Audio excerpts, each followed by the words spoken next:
The Anatomy of Fear, A Mortal Mind Unabridged by Valerie Stevens. Part 33.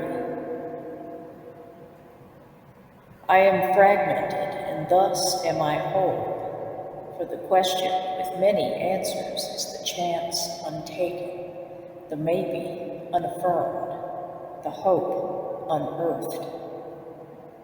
There is a whole larger than myself, and yet I'm not so sure that it even knows my name. I know this theme of conflicting doubt and surety has already been explored, but the more trodden the landscape, all the more that everyone can claim it rightfully as their own. We have all been down this road many times before, but some of us bear more scars to prove it. Some have trudged along smugly at a half-assed, leisurely pace, yet some, like myself, were hog-tied to the back of an F-150, buck naked and dragged through the streets. But this time the direction will be a little clearer, though I still hope I have no clue where I'm going, because a one-track mind simply can't find anything it's looking for. Tunnel vision has been known to cause much internal hemorrhaging and mental colic in its sufferers. I know what I need, I know what I want, I even know how to get it. But God damn the child, that's not his own. That's not his own. And fear becomes her. How deep can I go? How deep can I go before digging my way back to myself? I have dropped my shovel. It falls into the abyss, the bubbling, toiling cauldron of all self-witchery. Now I claw my way in to get out. The only way out is no way in. The way in, no way out. My soul's fingers are raw, my fingernails worn to the quick. Why must I so nonchalantly embrace my inborn passions? For the only thing to truly be so desperate about is reconciliation, compromise, or so it seems. If I don't feel like I can surrender for the time being, I must learn to merge with whatever seeks to dominate me. A different sort of letting go, a more subversive, reverse methodology of self versus other mastery. But I feel trapped behind this wall of defense, for my defenses no longer defend, but expose. They expose me to the critical and staggering eye of pain and perplexity. I am my worst enemy, but on the positive side, I am also my best worst enemy. My mind, once prone to providing for my soul a home of respite and relief, has cast my perceptions unto the wild dogs of dementia, and I can only see, hear, feel, taste, and sense with cutting intuition the feeling that I am no longer welcome to reside within the reassuring knowledge that I can safely create my own world.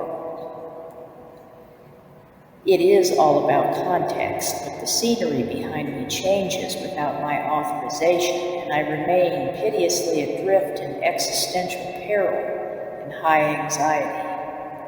I no longer trust my own eyes, or any of my senses, for that matter. The only sense that remains intact is primal instinct, vigilance, and suspicion.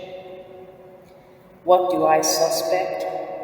That it is all a matter of mind, but also that fear has a place of nobility reserved for it in a world that conforms only to what the mind projects.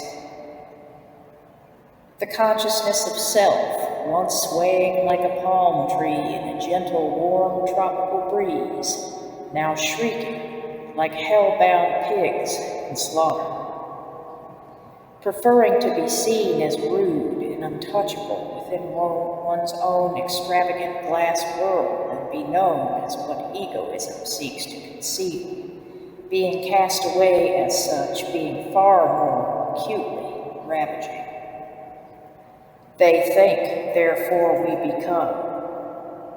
How I truly see myself is rarely calculated in the formal contract of absolution. And one is tempted to fall again into the black hole of identity in its billion-star mass of perplexity, to be cast into the eternal purgatory of the ultimate questions, raw, naked, skinned, gutted, and answered. I have bade the devil to enter, and he will not leave.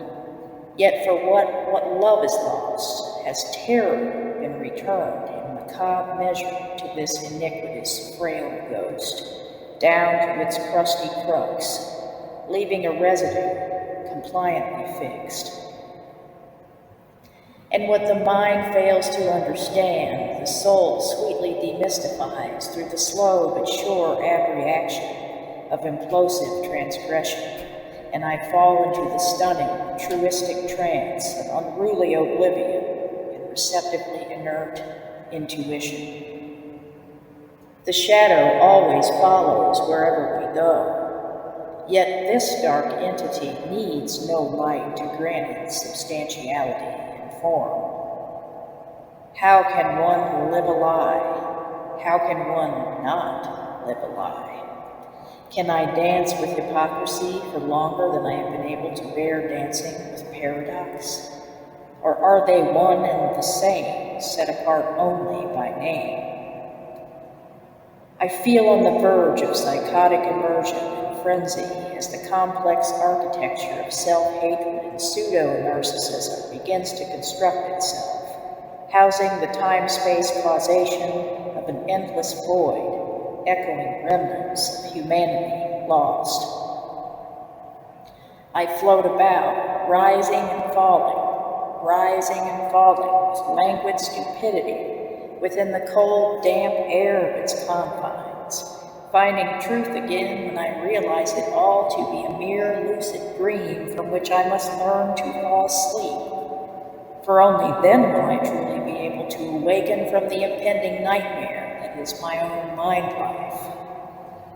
Sometimes I try to recognize the madness in others' eyes, yet can scarcely distinguish between the logical configurations of the socio-political anima and the relativistic weight and absolutes of the subjectively projectile soul. Yet we all still seek a world congruent to the one existing within ourselves. This is the only way we can rectify the threat of existential annihilation which seeps and creeps into our every cell in moments such as these. Nothing is known, therefore all is known. Freedom is negation. Freedom is negation.